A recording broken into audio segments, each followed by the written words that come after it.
Assalamualaikum warahmatullahi wabarakatuh. Alhamdulillahi rabbil alamin. Wassalatu wassalamu ala asyrafil anbiya'i wal mursalin wa ala alihi wa ashabihi ajma'in. Imamil muttaqin wa qaidil mujahidin. Habibina wa nabiyyina Muhammadin wa ansarihi wa junudihi wa man tabi'ahum bi ihsanin illa yaumiddin. Amma ba'd. Rabbi shrah li sadri wa yassir li amri wahlul 'uqdatam min lisani yafqahu qawli. Saudara-saudara sekalian yang dirahmati Allah Subhanahu wa taala. Tetaplah kita memanjatkan puji syukur kita kehadirat Allah Subhanahu wa taala. Walau dalam apapun posisi kita, sering-seringlah kita mengucap syukur kepada Allah Subhanahu wa taala atas berbagai nikmat yang diberikan kepadanya. Karena dengan sering-seringnya kita memberikan syukur kepada Allah, mengucap syukur kepada Allah, Allah akan tambah nikmatnya kepada kita. Dan tak lupa selawat beriring salam kepada Rasulullah Sallallahu Alaihi Wasallam sebagai qudwah hasanah kita. Saudara-saudara sekalian yang dirahmati Allah, kali ini kita akan membahas suatu topik yang menarik yang terkait dengan keutamaan silaturahim. Ya. Jadi bersilaturahim, saudara-saudara sekalian, adalah amalan orang Muslim yang dianjurkan Nabi kita Nabi Muhammad SAW. Dalam menyambung tali persaudaraan ini kebiasaan Rasulullah yang dilakukan dan mencontohkannya kepada kita. Karena sunnah yang dilakukan Rasulullah ini sesuatu yang sangat baik, maka ada baiknya kita mengikuti sunnah ini. Ya. Silaturahim itu bisa dilakukan sendiri-sendiri, bisa dilakukan bersama keluarga, ya, bisa dilakukan sama anggota kerja satu kantor, ya, sesama karyawan, satu sekolah dulu, atau sesama anggota organisasi kita yang pernah kita ikuti. Ya. Saudara-saudaraku sekalian yang dirahmati Allah Subhanahu wa Ta'ala, bisa dilakukan kapan saja. Namun kalau di hari raya Idul Fitri, masalah ini menjadi agenda utama yang penting. Karena apalagi keluarganya saling berjauhan tempat tinggalnya selama ini, ya. Ada di kota A, kota B, ya antar pulau lagi jauhnya, ya. Namun kalau gitu masuk datangnya bulan, ya, hari raya Idul Fitri, biasanya menjadi agenda tersendiri untuk pulang kampung untuk mengunjungi keluarga-keluarga di sana. Saudara-saudara sekalian yang dirahmati Allah Subhanahu wa Ta'ala, ada baiknya kita lihat dalil-dalil Al-Quran maupun hadis yang terkait dengan silaturahim ini dan terkait pula dengan kekeluargaan. A'udzubillahi minasyaitonirrajim. Bismillahirrahmanirrahim. Ya ayyuhan nasu ittaqu rabbakumul ladzi khalaqakum min nafsin wahidah wa khalaqa minha zawjaha وبث منهما رجالا كثيرا ونساء واتقوا الله الذي تساءلون به والأرحام إن الله كان عليكم رقيبا. Itu Quran surat An-Nisa ayat 1. Artinya, wahai manusia, bertakwalah kepada Tuhanmu yang telah menciptakan kamu dari diri yang satu, yaitu dari Nabi Adam. Dan Allah menciptakan pasangannya Hawa dari dirinya. Dan dari keduanya Allah memperkembangbiakkan laki-laki dan perempuan yang banyak. Bertakwalah kepada Allah yang dengan namanya kamu saling meminta. Dan peliharalah hubungan kekeluargaan. Sesungguhnya Allah selalu menjaga dan mengawasimu. Itu saudara-saudara sekalian yang dirahmati Allah, ya, terkait dengan hubungan kekeluargaan. Dan dalil hadisnya juga, ya, yang terkait dengan hal ini kita bisa lihat hadis riwayat Bukhari Muslim. Barang siapa yang beriman kepada Allah dan hari akhir, maka hendaklah ia memuliakan tamunya.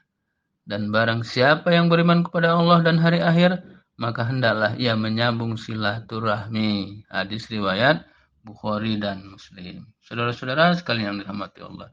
Jadi menjaga silaturahim dalam Islam adalah ciri-ciri orang beriman kepada Allah dan yaumil akhir. Bahkan efeknya akan membuat panjang umur dan memperluas rezeki. Masya Allah. Ya. Jadi hal ini terkait juga dengan hadis yang lain dari Bukhari Muslim.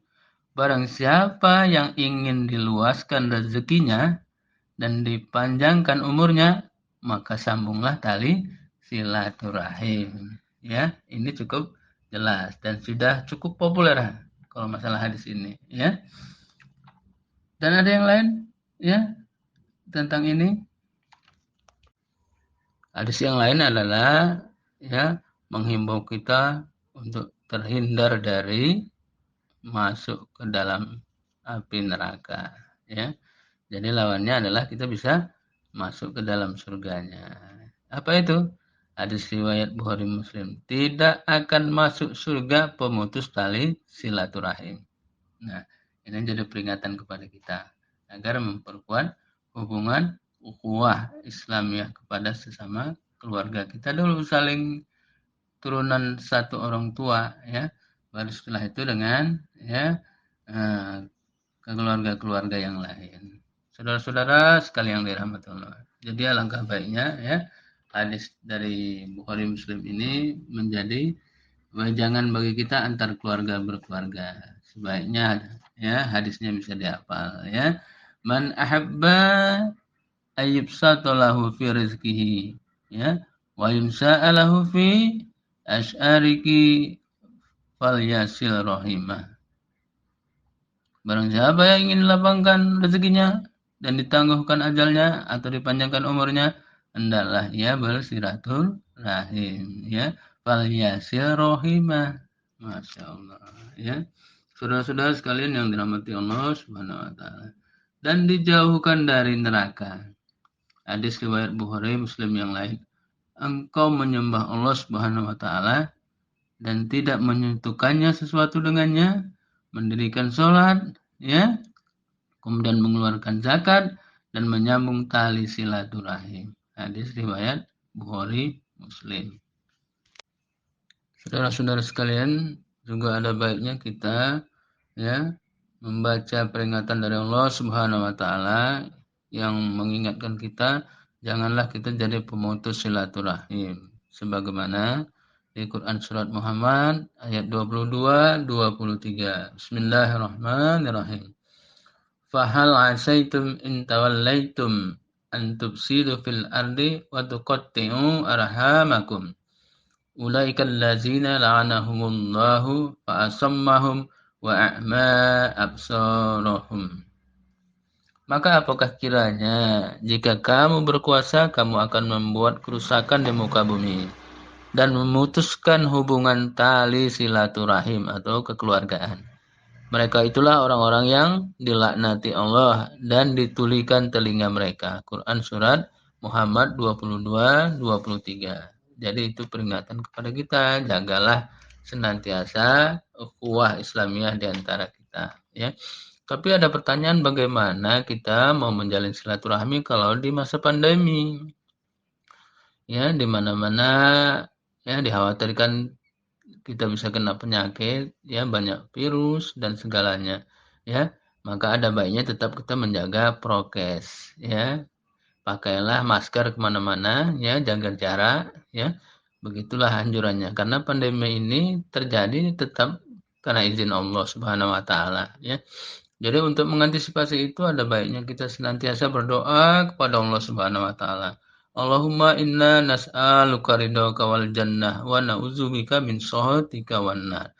Allahumma inna nas'aluka sehat wal afiyah fid dunya wal akhirah. Kita senantiasa berdoa kepada Allah supaya diberi kesehatan di dunia dan akhirat. Di samping ada doa-doa yang selalu terabaikan sebenarnya agar terhindar dari berbagai penyakit berbahaya, termasuk di masa-masa pandemi ini. Ada baiknya kita senantiasa berdoa kepada Allah, ajak diri kita, keluarga kita, tetangga kita, ya, atau saudara-saudara kita yang lain mengingatkan agar senantiasa membaca doa ini. Allahumma inni a'udzubika minal barasi wal jununi wal juzami wa min syai'il asqami. Hadis riwayat Abu Daud. Ya Allah, sungguh aku berlindung kepadamu dari penyakit belang, gila, lepra, dan dari segala keburukan, segala macam penyakit. Mudah-mudahan Allah mendengar doa-doa kita. Ya, wabillahi taufiq wal hidayah. Wassalamualaikum warahmatullahi wabarakatuh.